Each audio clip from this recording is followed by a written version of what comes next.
ഇപ്പോഴും ഭരത് ചന്ദ്രനാണെന്നാണ് അദ്ദേഹം വിചാരിച്ചു വച്ചിരിക്കുന്നത്. അതിന്റെ ഈ ഹാങ് ഓവറിൽ നിന്ന് ഇതുവരെ രക്ഷപ്പെട്ടിട്ടില്ല. ഈ സുരേഷ് ഗോപി ആണെങ്കിൽ വലിയ ദാനധർമ്മിയാണെന്നാണ് പറയുന്നത്. അദ്ദേഹത്തെ സമീപിക്കുന്നവരെ വെറും കൈയോടെ വിടില്ല എന്നൊക്കെ BJP-യിലെ പാണന്മാര് പാടി നടക്കുന്നുണ്ട്. സുരേഷ് ഗോപി എന്ന വല്ലാത്ത കരിപ്പിലായി പോയി. ചേട്ടാ, അദ്ദേഹം മന്ത്രിയാണെന്ന് വിചാരിച്ച് കരുവന്നൂരിലെ ബാങ്കിൽ നിക്ഷേപിച്ച് കിട്ടാതെ പോയപ്പോൾ അദ്ദേഹം എങ്ങനെ എടുത്തു കൊടുക്കുന്നത്? സിനിമയിലെ പോലെ ബാങ്കിന്റെ പൂട്ട് പൊളിച്ച് അകത്ത് കടന്ന് ഈ രൂപ അവിടെ സൂക്ഷിച്ചു വെച്ചിരിക്കുകയാണെങ്കിൽ അതെടുത്ത് നാട്ടുകാർക്ക് കൊടുക്കാൻ പറ്റുമോ?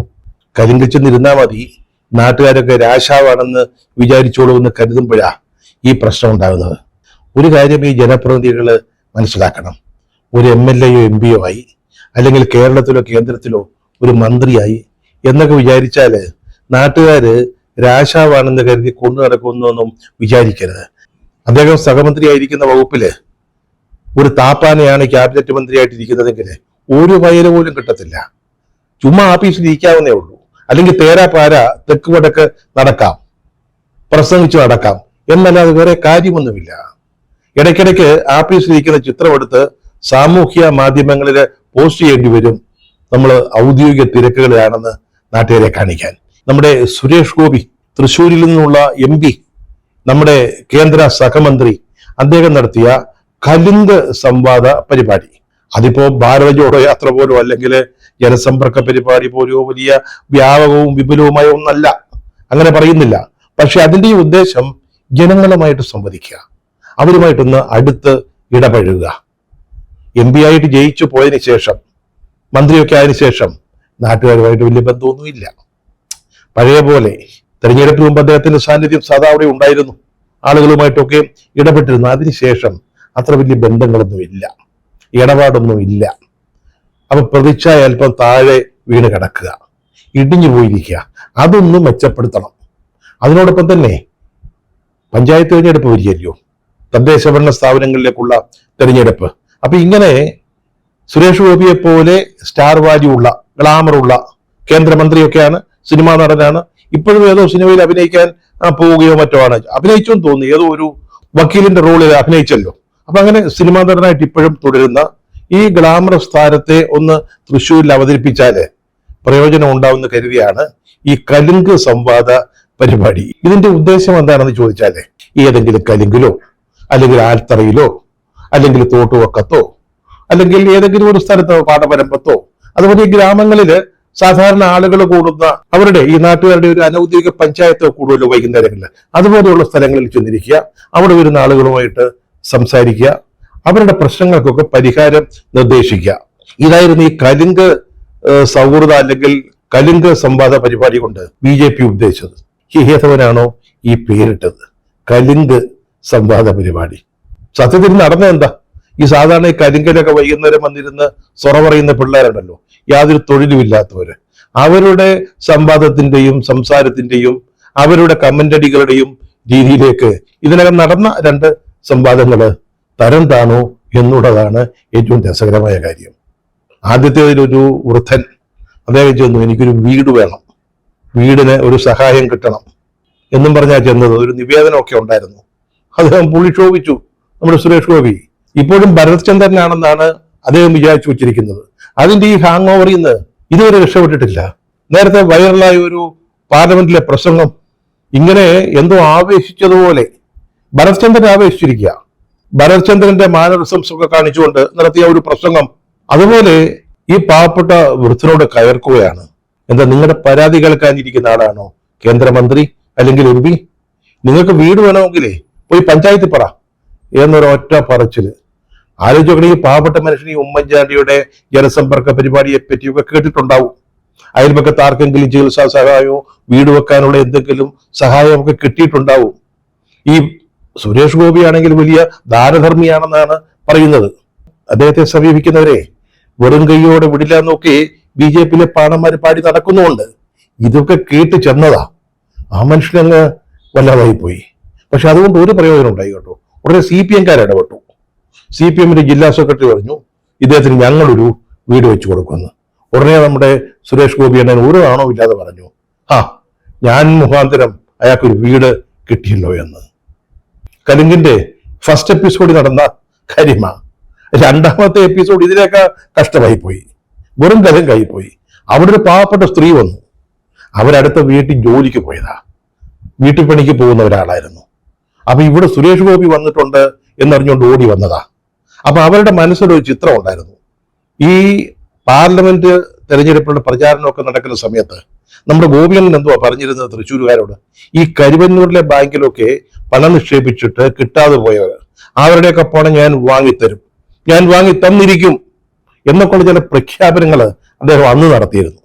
ഇപ്പൊ ഈ വീടിന്റെ ഒരു അപേക്ഷയും കൊണ്ട് ചെല്ലുമ്പോൾ MP-യുടെ ജോലി അപേക്ഷ വാങ്ങലാണോ നിവേദനം വാങ്ങലാണോ എന്ന് ചോദിക്കാം. പക്ഷെ പ്രചാരണത്തിന്റെ സമയത്ത് നമ്മൾ വേറൊരു വ്യക്തിയാണ്. നമ്മൾ വോട്ട് അഭ്യർത്ഥിച്ച് ചെല്ലുന്ന, വോട്ട് യാചിച്ച് ചെല്ലുന്നവരാ. അപ്പൊ നമുക്ക് എന്ത് വാഗ്ദാനങ്ങൾ വേണമെങ്കിലും പറയാം. അങ്ങനെ ചില വാഗ്ദാനങ്ങൾ അദ്ദേഹം ജനങ്ങൾ കൊടുത്തിരുന്നു. ഈ സഹകരണ ബാങ്കുമായിട്ട് ബന്ധപ്പെട്ട പണമൊക്കെ തിരിച്ച് വാങ്ങിച്ചു തരാമെന്നൊക്കെ പറഞ്ഞു. സുരേഷ് ഗോപി നമ്മുടെ മുറ്റത്ത് വന്ന് നീക്കുക, കരിങ്കലിരിക്കുകയല്ലയോ. അവിടെ ചെന്ന് പറഞ്ഞാൽ ഉടനെ ഒന്ന് ഉണർത്തിച്ച ഉടനെ ഈ പണം കിട്ടുമെന്ന് ഈ പാവപ്പെട്ട സ്ത്രീ വിചാരിച്ചു പോയി. അവിടെ ചെന്ന് ഇത് പറഞ്ഞു, സാറേ അന്നാ പറഞ്ഞ പോലെ ബാങ്കിലെ കാശ് ഇതുവരെ കിട്ടിയിട്ടില്ല, അത് വാങ്ങിച്ചു തരുമോ? ഞാൻ ഓരോ വീട്ടിൽ പോയി പണിയെടുത്ത് കലം കഴുകിയും തുണി അലക്കി കൊടുത്തൊക്കെ ഉണ്ടാക്കിയ കാശാ, അതാ അവിടെ നിക്ഷേപിച്ചത്, സാറ് പണ്ട് പറഞ്ഞ പോലെ വാങ്ങിച്ചു തരുമോ എന്ന് പറഞ്ഞപ്പം സുരേഷ് ഗോപി എന്ന വല്ലാത്ത കരിപ്പിലായി പോയി. ചേട്ടാ, അദ്ദേഹം മന്ത്രിയാണെന്ന് വിചാരിച്ച് കരുവന്നൂരിലെ ബാങ്കിൽ നിക്ഷേപിച്ച് കിട്ടാതെ പോയ പണം അദ്ദേഹം എങ്ങനെ എടുത്തു കൊടുക്കുന്നത്? സിനിമയിലെ പോലെ ബാങ്കിന്റെ പൂട്ട് പൊളിച്ച് അകത്ത് കടന്ന് ഈ രൂപ അവിടെ സൂക്ഷിച്ചു വെച്ചിരിക്കുകയാണെങ്കിൽ അതെടുത്ത് നാട്ടുകാർക്ക് കൊടുക്കാൻ പറ്റുമോ? അതുവല്ലതും പ്രായോഗികമായ കാര്യമാണോ? അപ്പോൾ ഉടനെ അദ്ദേഹം പറഞ്ഞു, ഈ പണമൊക്കെ ED-യുടെ കയ്യിലായിരിക്കുന്നത്, എൻഫോഴ്സ്മെന്റ് ഡയറക്ടറേറ്റ്, അവിടെ നിന്ന് ചെന്ന് കാശ് വാങ്ങിച്ചോളാം നിങ്ങളുടെ മുഖ്യനോട് പറ. ഈ പാവപ്പെട്ട സ്ത്രീ പറഞ്ഞു, എനിക്ക് മുഖ്യന്റെ അടുത്തൊക്കെ പോകാൻ പറ്റുമോ? എന്നെ കൊണ്ട് അതൊക്കെ സാധിക്കുമോ? ചേച്ചി അധികം വർത്താനമൊന്നും പറയണ്ട എന്നൊക്കെ ഒരു സിനിമ സ്റ്റൈലില് ഒരു ഡയലോഗ് കാച്ചി നോക്കി. അപ്പൊ ഈ സ്ത്രീ ഒരു പാവമാണെന്നേ അവര് പിന്നെ ഏതാണ്ട് പറഞ്ഞു. ഉടനെ നമ്മുടെ ഭരത് ചന്ദ്രൻ, സുരേഷ് ഗോപി ഒരു ഒറ്റ ഡയലോഗാ, എന്നാ പിന്നെ എന്റെ നെഞ്ചത്തോട്ട് കയറിക്കോന്നു, എന്നാ പിന്നെ എന്റെ നെഞ്ചത്തോട്ട് കയറിക്കോളാൻ ഈ പാവപ്പെട്ട സ്ത്രീയോട് ഒന്ന് ആലോചിച്ചു നോക്കണം. അവരടുത്ത വീട്ടില് ജോലിക്ക് വന്നതാ. അവിടെ തന്നെ ഭാഷയിൽ പറഞ്ഞാല് ചട്ടിയും കരവും കഴുകി തുണി അലക്കി ജീവിക്കുന്ന ഒരു സ്ത്രീയോട് എന്നാ പിന്നെ എന്റെ നെഞ്ചത്തോട്ട് കയറിക്കോ എന്ന്. എങ്ങനെയുണ്ട്? നമ്മുടെ ജനപ്രതിനിധിയാ, നമ്മുടെ മന്ത്രിയാ. പോട്ട് അവർക്ക് വീട് വെച്ച് കൊടുക്കണമെന്നൊന്നും പറയണ്ട, അല്ലെങ്കിൽ കരുവന്നൂരിലെ ബാങ്കിലെ പണം ഞാൻ സംഘടിപ്പിച്ചു തരാമെന്നും പറയണ്ട. ഒരു നല്ല വാക്ക് പറഞ്ഞുകൂടെ? അമ്മ ഞാൻ ശ്രമിക്കാം, നോക്കട്ടെ, എനിക്ക് ചെയ്യാൻ പറ്റുന്നതൊക്കെ ഞാൻ ചെയ്യാം, അല്ലെങ്കിൽ ആ വൃദ്ധനോട് പറയാം, ഇത് നമുക്ക് പഞ്ചായത്തുകാരുമായിട്ടൊന്ന് സംസാരിക്കാം, അല്ലെങ്കിൽ നമുക്ക് ഭവന നിർമ്മാണ പദ്ധതികളൊക്കെ കേരളത്തിലുണ്ടല്ലോ, അവരുമായിട്ടൊക്കെ ഞാനൊന്ന് സംസാരിക്കട്ടെ എന്നൊരു നല്ല വാക്ക് പറഞ്ഞാൽ മതി. ചെയ്തില്ലെങ്കിലും വേണ്ടിയിരുന്നേ, പറഞ്ഞു ജന പൊക്കോട്ടെ. എന്തിനാണ് ഇവരോട് ചാടിക്കടിക്കാൻ ചെല്ലുന്നത്? ഇതാണ് ഈ കലുങ്ക് സംവാദ അല്ലെങ്കിൽ സൗഹൃദ പരിപാടിക്ക് വന്നവരുടെ മനസ്സിലുണ്ടായ ഒരു ചോദ്യം. അവിടെ തന്നെ വാക്കുകൾ ഞാൻ ഇനി മാതൃഭൂമി പത്രത്തിൽ വായിച്ചപ്പോൾ സത്യം പറഞ്ഞാല് സങ്കടം തോന്നിപ്പോയി. ഈ തൃശ്ശൂരിലെ പുറത്തിശ്ശേരി എന്ന് പറയുന്ന സ്ഥലത്താ ഈ കലുങ്ക് സംവാദ യാത്ര വന്ന കണ്ടാരന്തറ, അതാണ് ആ ശരിക്കുള്ള ആ സ്ഥലപ്പേര്. അവിടെ പുറത്തിശ്ശേരി കുറ്റിപ്പുറത്ത് വീട്ടിൽ ആനന്ദവല്ലിയാണ് ഈ പോയി ബാങ്കിലെ കാര്യം പറഞ്ഞത്. അവര് പറയുവാണേ, അവരുടെ വാക്കുകളാ, അതുകൊണ്ടാണ് ഞാനിത് വായിക്കുന്നത്, ഞാൻ സ്വന്തമായിട്ട് പറയുന്നതല്ല. സുരേഷ് ഗോപിയെ കണ്ട സന്തോഷത്തിലാണ് ഞാൻ അവിടെ ചെന്നത്. സഹകരണ ബാങ്കിലെ കാശ് എന്ന് കിട്ടുമെന്ന് ഞാൻ അദ്ദേഹത്തോട് ചോദിച്ചു. അപ്പോൾ മന്ത്രിയോ ED-യോ മുഖ്യമന്ത്രിയെയോ ഒക്കെ കാണാൻ പറഞ്ഞു. അവർക്ക് ED എന്തുവാ അതൊന്നും അവർക്ക് അറിഞ്ഞുകൂടാ. അപ്പം സുരേഷ് ഗോപി പറഞ്ഞതിനെ പറ്റിയാണ് ഈ പറയുന്നത്. ED-യെയോ മുഖ്യമന്ത്രിയോ ഒക്കെ കാണാൻ പറഞ്ഞു. വളരെ കഷ്ടപ്പെട്ടുണ്ടാക്കിയ കാശാ. വല്ലവരുടെയും വീടുകളിൽ പോയി കലം കഴിയും തുണിയലക്കിയും സ്വരുക്കൂട്ടി വെച്ചിട്ടിട്ട് ഇത്രയും കാശായതാ. സഹകരണ ബാങ്കിൽ ചൊല്ലുമ്പോ അവര് പറയും ഇവിടെ കാശൊന്നുമില്ല, പിന്നെ വാങ്ങും. ഇങ്ങനെ ജയിച്ചു വന്നാൽ കാശ് കിട്ടുമെന്ന് എല്ലാവരും പറഞ്ഞതിന്റെ സന്തോഷത്തിലാ ഞാൻ ചെന്ന് ചോദിച്ചത്. പക്ഷേ എന്നോടൊരു നല്ല വാക്ക് പറയാമായിരുന്നു. അവരുടെ സങ്കടം അതാ. കാശ് കിട്ടിയില്ലേ പോട്ടെ, അത് പിന്നെ വേറെ വഴി ആലോചിക്കാം. ഈ മനുഷ്യന്റെ അടുത്ത് എന്നൊരു അപേക്ഷ വെച്ചപ്പോ പണ്ടിതൊക്കെ വാങ്ങിത്തരാന്ന് പറഞ്ഞാലാ, ഒരു നല്ല വാക്ക് പറഞ്ഞിരുന്നെങ്കിൽ എന്ന് തോന്നിപ്പോയി. അതാ എന്റെ സങ്കടം എന്നാണ് ഈ സ്ത്രീ പറയുന്നത്. ആലോചിച്ചു നോക്കി, എന്തൊരു കഷ്ടമാണെന്ന്. കരിങ്കച്ചെന്നിരുന്നാ മതി, നാട്ടുകാരൊക്കെ രാശാവാണെന്ന് വിചാരിച്ചോളൂ എന്ന് കരുതുമ്പോഴാ ഈ പ്രശ്നം ഉണ്ടാകുന്നത്. ഒരു കാര്യം ഈ ജനപ്രതിനിധികൾ മനസ്സിലാക്കണം. ഒരു MLA-യോ MP-യോ ആയി, അല്ലെങ്കിൽ കേരളത്തിലോ കേന്ദ്രത്തിലോ ഒരു മന്ത്രിയായി എന്നൊക്കെ വിചാരിച്ചാല് നാട്ടുകാര് രാശാവാണെന്ന് കരുതി കൊണ്ടു നടക്കുമെന്നൊന്നും വിചാരിക്കരുത്. ആ കാലമൊക്കെ അങ്ങ് കഴിഞ്ഞുപോയി. 25 വയസ്സ് തികയുകയും സ്ഥിരബുദ്ധി ഉണ്ടാവുകയും ചെയ്താൽ ആർക്ക് വേണമെങ്കിലും അസംബ്ലിയിലേക്കോ പാർലമെന്റിലേക്കോ മത്സരിക്കാം. ഇനി പാർലമെന്റിലേക്ക് ജയിച്ചു എന്നാൽ അവിടെ പാർട്ടിയിൽ പിടിപാടുണ്ടെങ്കിൽ, അല്ലെങ്കിൽ ചില പരിഗണനകളുടെ ഭാഗമായിട്ട്, ചിലപ്പോൾ പ്രാദേശിക പരിഗണനയായിരിക്കും, ചിലപ്പം കേരളത്തിൽ നിന്നൊരു മന്ത്രിയെ കൊടുത്ത കേരളത്തിൽ പാർട്ടി വളർത്താൻ പറ്റും എന്നുള്ളൊരു ചിന്തയായിരിക്കും. ഇങ്ങനെയൊക്കെ ചിലരൊക്കെ മന്ത്രിമാരാകും. അതൊക്കെ ഒരു ഭാഗ്യം കൂടാ, അല്ലാതെ കഴിവിന്റെ മാത്രം അടിസ്ഥാനത്തില്ല. കഴിവിന്റെ അടിസ്ഥാനത്തിൽ മന്ത്രിയായവർ അവിടെ ഉണ്ട്, കേരളത്തിലൊക്കെ ഉണ്ട്, ഇല്ലെന്നല്ല പറയുന്നത്. പക്ഷെ എല്ലാ മന്ത്രിമാരും അങ്ങനെ ആവണമെന്നൊന്നും ഇല്ല കേട്ടോ. ചിലപ്പോൾ ക്യാബിനറ്റ് മന്ത്രിയാകും, എന്നാൽ ഫയലൊക്കെ വിളിച്ച് വകുപ്പ് ഭരിക്കാൻ പറ്റും. ചിലപ്പോൾ സഹമന്ത്രിയായിരിക്കും. അദ്ദേഹം സഹമന്ത്രിയായിരിക്കുന്ന വകുപ്പില് ഒരു താപ്പാനെയാണ് ക്യാബിനറ്റ് മന്ത്രിയായിട്ടിരിക്കുന്നതെങ്കിൽ ഒരു ഫയല് പോലും കിട്ടത്തില്ല. ചുമ്മാ ആഫീസിൽ ഇരിക്കാവുന്നേ ഉള്ളൂ. അല്ലെങ്കിൽ തേരാപാര തെക്ക് വടക്ക് നടക്കാം, പ്രസംഗിച്ചു നടക്കാം, എന്നല്ലാതെ വേറെ കാര്യമൊന്നുമില്ല. ഇടയ്ക്കിടയ്ക്ക് ആഫീസിലിരിക്കുന്ന ചിത്രമെടുത്ത് സാമൂഹ്യ മാധ്യമങ്ങളിൽ പോസ്റ്റ് ചെയ്യേണ്ടി വരും, നമ്മൾ ഔദ്യോഗിക തിരക്കുകളിലാണെന്ന് നാട്ടുകാരെ കാണിക്കാൻ. ഇതാ അവസ്ഥ. ഇത്രയുമായി കഴിയുമ്പോഴത്തേക്ക് എല്ലാറ്റിൻ്റെയും മുകളിലായി. എല്ലാവരും നമ്മൾ പറയുന്ന അനുസരിച്ചോണം. ഒന്ന് ആലോചിച്ച് നോക്കി, ഇങ്ങനെയൊക്കെ അങ്ങോട്ട് ചിന്തിക്കാൻ തുടങ്ങിയാലേ എത്രത്തോളം ശരിയായത്. അതുപോലെ തന്നെ ചില മന്ത്രിമാര്, കേന്ദ്രമന്ത്രിമാരാ, അവിടെ ചിത്രങ്ങൾ നമ്മൾ കണ്ടിട്ടുണ്ട്. ചില പാവപ്പെട്ട സ്ത്രീകളുടെയോ പുരുഷന്മാരുടെയൊക്കെ ഒന്ന് കൈ കൊടുത്തു കഴിഞ്ഞാല് ഉടനെ കൈ കഴുകും. മനസ്സിലായി? ഈ പാവപ്പെട്ട ഈ സ്ത്രീയെ തൊട്ടതിന്റെ ആ ഒരു വൃത്തികേട് മാറ്റാൻ. എന്നിട്ട് പറയും എന്റെ കൈയുടെ വൃത്തി എന്റെ അവകാശമാണെന്ന്. പിന്നെ പറയും ഞാൻ വിളക്ക് കൊളുത്തേണ്ടത് കൊണ്ടാണ് കൈ കഴുകിയതെന്ന്.